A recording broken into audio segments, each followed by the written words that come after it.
Are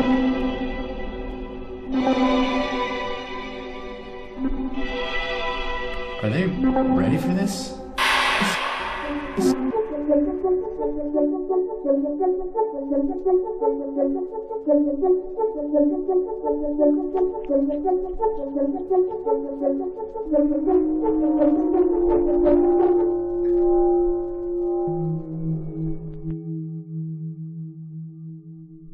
We have to have the imagination to reshape our fantasies.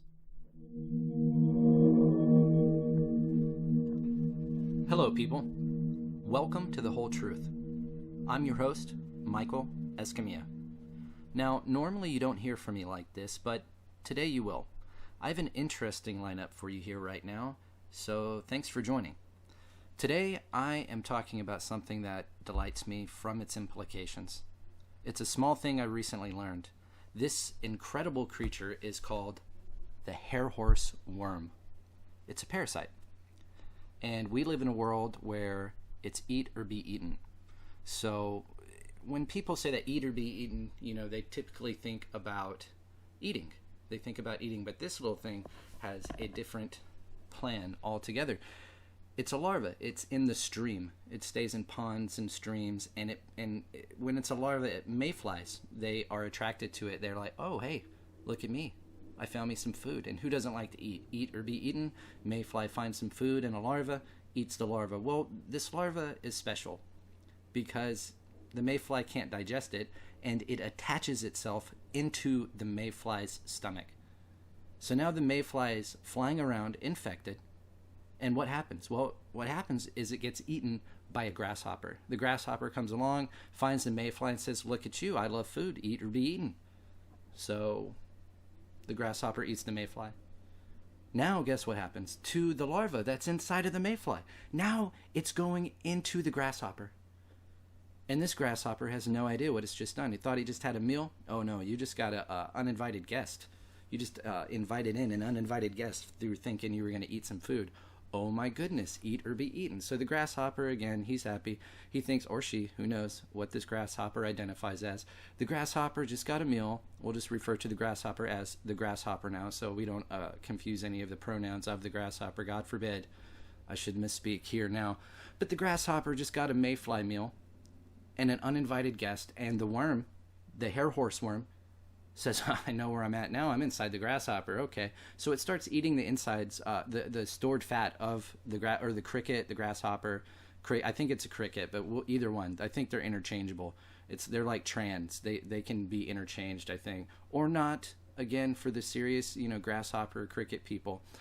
So let's say it's a cricket. I think I read it was a cricket.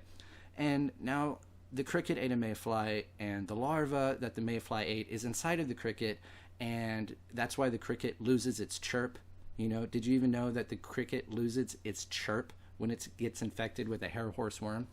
So the idea of it is the hair horse worm realizes, I'm inside of the cricket now, and it starts eating the cricket from the inside out. But it doesn't kill the cricket. No. Something much worse happens. It gets the cricket.